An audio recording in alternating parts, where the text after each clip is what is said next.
if we really cared about the little innocent ones, we'd be a lot more conscious of what we say, what we wear, and how we act. And so that's what a clean pop artist is to me.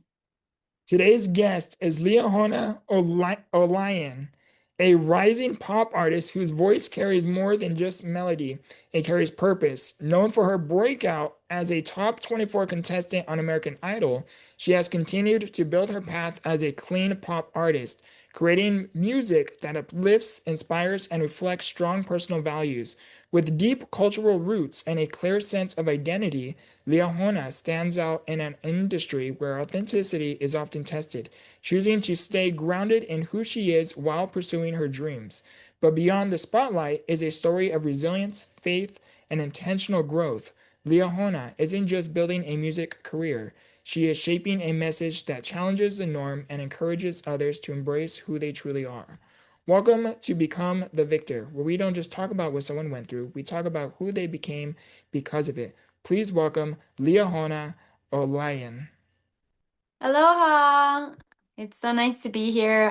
I'm so privileged, so grateful to be on this podcast and on this show and be able to share my feelings and my story. I'm very grateful, and it's an honor and a privilege to be here, Victor. So thank you for having me. The honor is all mine. I appreciate you doing this again. I tried so hard not to mess up on the last name, so I hope I got that right. It's okay. No, you got it right. It's a O- hard last name. Okay, perfect, perfect. Now, Liahona, what is your story for anyone who is coming across who you are for the first time?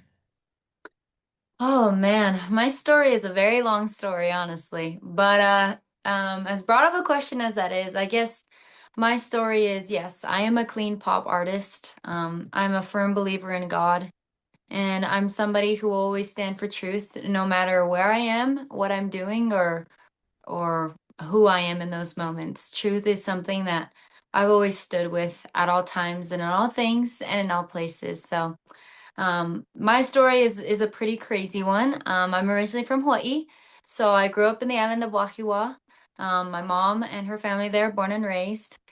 Um, and then when I reached the age of like 7 or 8, we moved here to the mainland, to Utah for just a moment. And I am one of 9 kids, so I am the second oldest, but the first daughter. So I only have an older brother. So my family has always been really big, and that's just how Polynesian families are, and I love it. I love being in a big family. I just have so many best friends of just different calibers, different personalities. There's always something to do in the house, and so growing up, that's how my life was. There was just always something to do and so many siblings. When I was about 11 years old, we were going to a private school. Me and there was only 5, so 6 in total during this time. And we were very busy. So I went to a private school, a very renowned private school. We would go there from 8 a.m. to 3 p.m. Then after that, we'd have extracurricular activities. So I was classically trained in the piano. Then after that, we had to do sports. So I would go to soccer after. My mom was very musically inclined, and my dad was like the jock. So we always, in our family, were required to play a sport and an instrument. So that was my life all day, every day for as long as I can remember. And when I would get back home, it'd be like 8 or 9 o'clock at night, and my family would finally have dinner.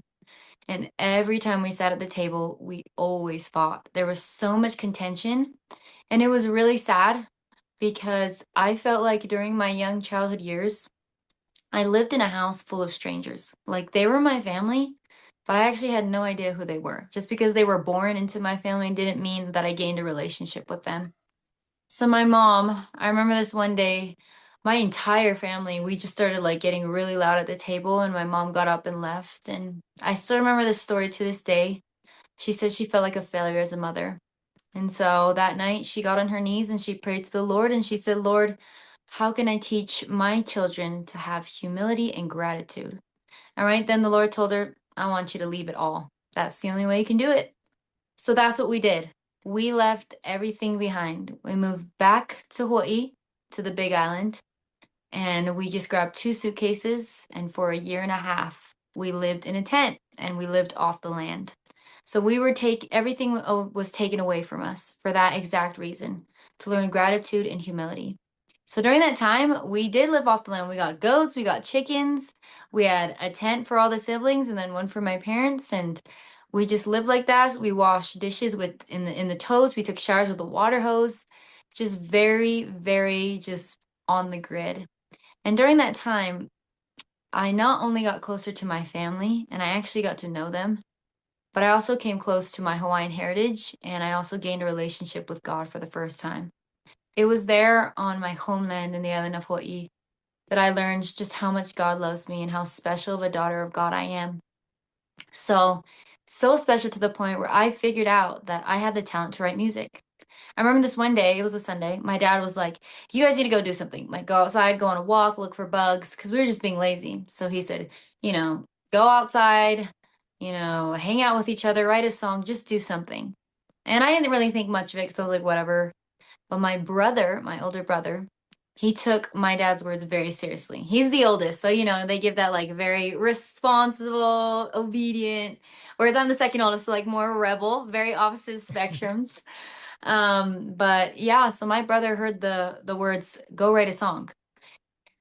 And my brother and I have never written songs in our lives, ever. That was the first time my brother wrote a song. 2 hours later, my brother Emin comes back with a song that he wrote about how much the Lord has helped him in his life. I remember sitting on the couch that day and watching my brother play the ukulele and watching him sing, and something inside of me just snapped in that moment. I can't even describe it, but I felt like it was like God telling me, like, this is what you're gonna do. And in that moment, I never felt so sure about anything in my life. I was like, oh my gosh, I'm gonna be a singer. I'm literally gonna do that. I'm gonna change the world with songwriting. It was that moment. My brother inspired me to start this process of songwriting. So fast forward, right? We move back to the mainland, back to Utah, and then when I was 16 years old, I had the opportunity to compete in American Idol. And during that time, I got to share my talents as a songwriter as a 16-year-old, and I made it all the way to the top 24. And so after that, like my music career just really took off. I was able to be a blessing to so many people. When I reached the age of 19, for my religion, I'm a member of the Church of Jesus Christ of Latter-day Saints. So we do something called missions. We go out and we do service for about a year and a half to 2 years, just sharing about Christ and serving others. So I had the opportunity for a year and a half to go serve the people of Mexico in the state of Puebla and Veracruz. So I was very, very fortunate, and I'm so grateful for that opportunity. During that time, I got to learn just how beautiful it is in Mexico, their culture, and I also got to learn the language. So I am fluent in Spanish now, and I just returned this past year. So I've gotten back into music, and I feel like my testimony in the Lord has grown even stronger.